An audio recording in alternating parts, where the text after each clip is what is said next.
Assalamualaikum warahmatullahi wabarakatuh. Perkenalkan, nama saya Pri Wulandari dengan NIM 21124003. Di sini saya akan menerangkan materi tentang pengembangan kurikulum.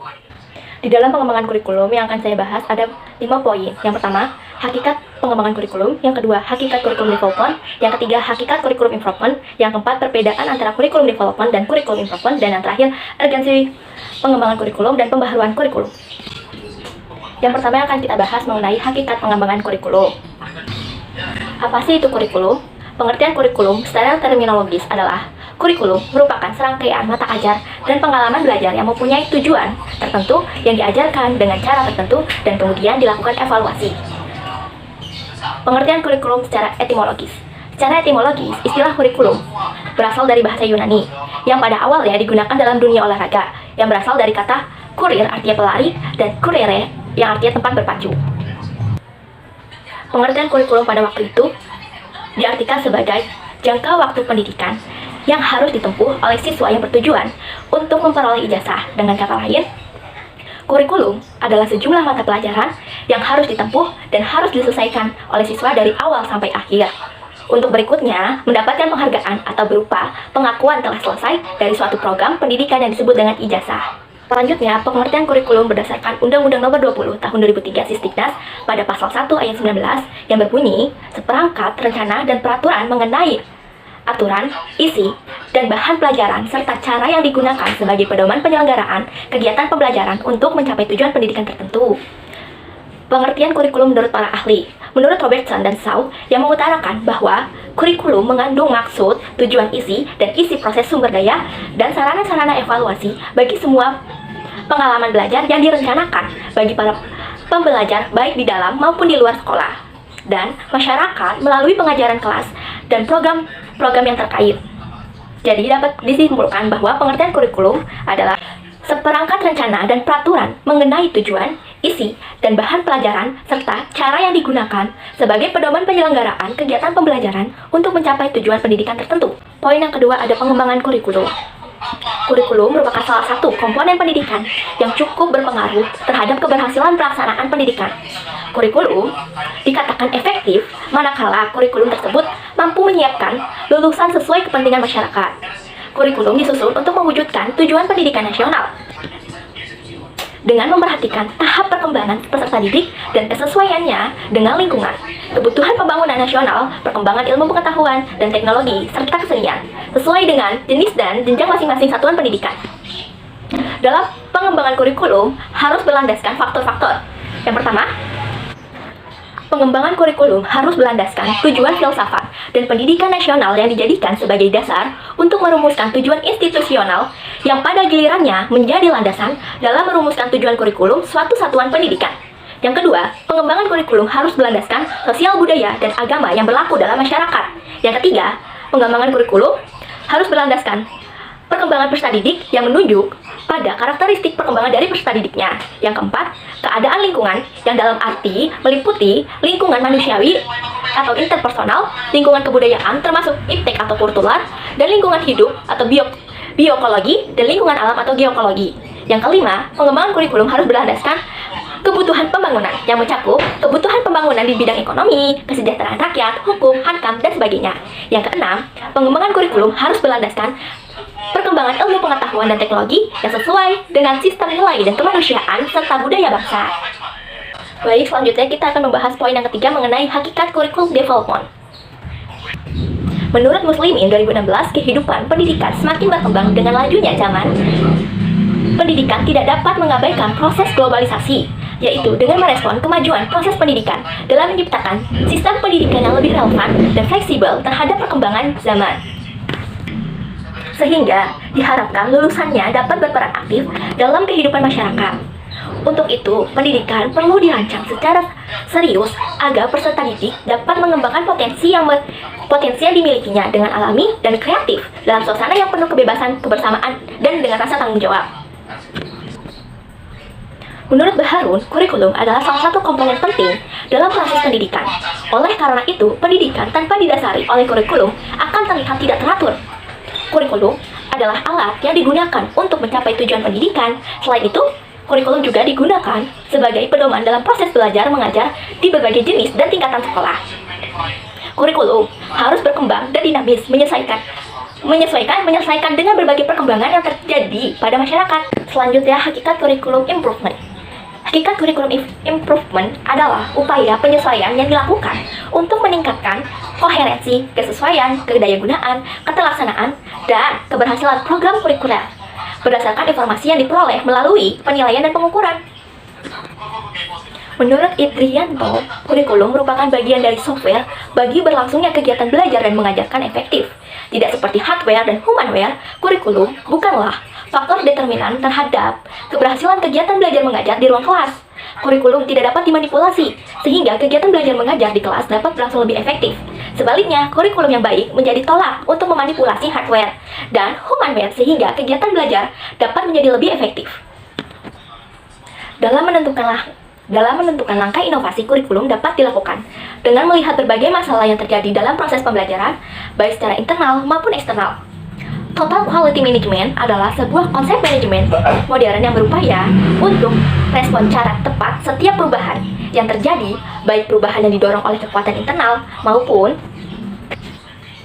eksternal organisasi atau lembaga pendidikan, sehingga dihadapkan adanya perbaikan dan peningkatan kualitas ke depannya. Di dalam hakikat kurikulum improvement, Nana Saudi Sukmadinata mengemukakan 4 landasan utama dalam pengembangan kurikulum, yaitu yang pertama, ada landasan filosofis dalam pengembangan kurikulum merupakan sebuah asumsi atau rumusan dari hasil berpikir secara mendalam, analisis, logis, dan sistematis dalam merencanakan, melaksanakan, membina, dan mengembangkan kurikulum. Yang kedua, ada implementasi landasan psikologi dalam pengembangan kurikulum bertujuan untuk menyesuaikan pendidikan yang dilakukan dengan hakikat peserta didik. Yang ketiga, ada faktor sosiologis. Sebagai landasan, mengembangkan kurikulum dapat dilihat dari dua sisi, yaitu kebudayaan dan kurikulum. Kemudian dari sisi masyarakat dan kurikulum. Yang keempat, perkembangan iptek, ilmu pengetahuan dan teknologi, berimplikasi pada pengembangan kurikulum karena di dalamnya mencakup pembaruan isi atau materi pendidikan, penggunaan strategi dan media pembelajaran, serta penggunaan suatu sistem evaluasi. Mengapa landasan psikologis diperlukan dalam pengembangan kurikulum? Karena penyesuaian materi atau bahan yang harus disampaikan dari pelaksanaan pembelajarannya, pengembangan kurikulum terdapat 2 cabang psikologi yang sangat penting untuk diperhatikan dan dipahami bersama, yaitu psikologi belajar dan psikologi perkembangan. Lalu, mengapa faktor sosiologis diperlukan dalam landasan mengembangkan kurikulum? Alasannya, karena dalam kurikulum adanya perkembangan dalam sistem pendidikan di negara-negara yang menempatkan kurikulum sebagai posisi penting di seluruh sekolah yang ada.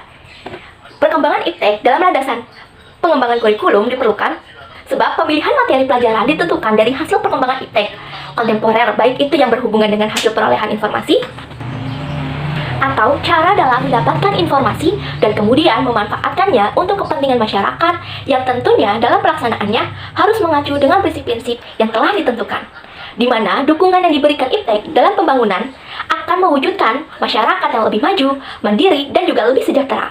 Perbedaan antara kurikulum development dan improvement. Kurikulum development itu berfokus pada penentuan pengetahuan, keterampilan, dan nilai apa yang dipelajari oleh siswa di sekolah. Kemudian, bagaimana pengalaman yang harus diberikan untuk menghasilkan hasil pembelajaran yang diinginkan dan bagaimana pengajaran dan pembelajaran di sekolah atau sistem pendidikan dapat direncanakan, diukur, serta dievaluasi. Selanjutnya, kurikulum improvement lebih menekankan pada perubahan-perubahan terhadap aspek-aspek tertentu tanpa merubah konsep dasar pada kurikulum tersebut. Poin yang kelima, ada urgensi pengembangan dan pembaharuan kurikulum. Secara umum, urgensi pengembangan dan pembaharuan kurikulum dapat diartikan sebagai suatu sikap atau perilaku yang ditunjukkan atau dijalankan oleh siswa karena hak dan kewajiban yang melekat pada status atau kedudukannya. Dari pengertian tersebut, dapat kita pahami bahwa peran itu terkait dengan keberadaan subjek dalam hubungannya dengan masyarakat, di mana subjek itu berada. Apabila dirinci secara lebih mendetail, peranan kurikulum sangat penting dalam mencapai tujuan pendidikan. Paling tidak terdapat 3 peranan yang dinilai sangat penting dalam peranan konservatif, peranan kritis, atau evaluatif dan kreatif. Peranan konservatif lebih menekankan bahwa kurikulum dapat dijadikan sebagai sarana untuk mentransmisikan nilai-nilai warisan budaya pada masa lalu yang dianggap masih relevan dengan masa kini kepada generasi muda. Dalam hal ini, para siswa pada hakikatnya menekankan kurikulum yang dikembangkan memiliki kesadaran dan muatan pada masa lalu dalam relasinya dengan masa kini. Salah satu tugas pendidikan yaitu mempengaruhi dan membina perilaku siswa sesuai dengan nilai-nilai sosial yang ada di kehidupan lingkungan masyarakatnya. Peranan kreatif menekankan bahwa kurikulum harus mampu mengembangkan sesuatu yang haru, sesuatu yang baru, sesuai dengan perkembangan yang terjadi dan kebutuhan-kebutuhan masyarakat pada masa sekarang, serta kecenderungan di masa yang akan mendatang. Peranan kritis dan evaluatif artinya kurikulum memiliki tugas dan tanggung jawab untuk membangun siswa atau masyarakat yang peka terhadap situasi dan kondisi yang ada, serta mampu mengambil keputusan nilai yang solutif untuk kemajuan. Oleh karena itu, peranan kurikulum tidak hanya mewariskan nilai serta budaya yang ada atau menerapkan hasil perkembangan yang baru terjadi, melainkan juga memiliki peranan untuk menilai dan memilih nilai dan budaya serta pengetahuan baru yang akan diwariskan. Kesimpulan dari materi pengembangan kurikulum, yakni dalam pembukaan Undang-Undang Dasar 1945 diamanatkan bahwa pembentukan pemerintah negara Indonesia yaitu antara lain untuk mencerdaskan kehidupan bangsa.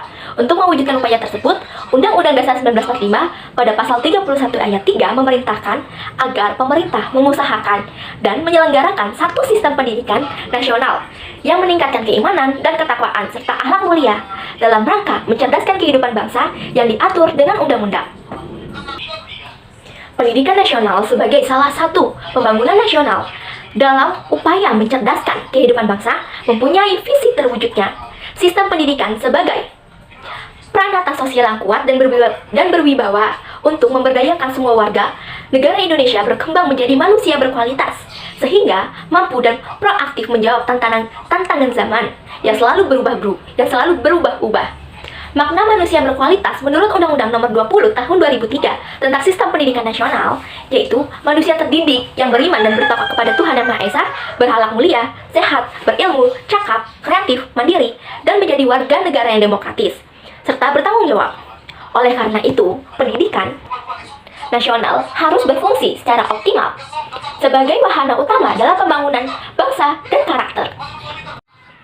Secara umum, perubahan dan penyempurnaan kurikulum dilakukan setiap 10 tahun sekali. Perubahan kurikulum tersebut dilakukan agar kurikulum tidak ketinggalan dengan perkembangan masyarakat, termasuk dalam hal ilmu pengetahuan dan teknologinya. Oleh karena itu, kurikulum seyogyanya dapat mengakomodir dan mengantisipasi laju perkembangan ilmu pengetahuan dan teknologi untuk kemaslahatan serta kelangsungan hidup manusianya. Dengan demikian, kurikulum yang dikembangkan sudah seharusnya mempertimbangkan, merespon, dan berlandaskan pada perkembangan sosial budaya dalam suatu masyarakat, baik dalam konteks lokal, nasional, maupun global. Baik, cukup sekarang dari saya mengenai pengembangan kurikulum. Kurang lebihnya mohon maaf. Wassalamualaikum warahmatullahi wabarakatuh.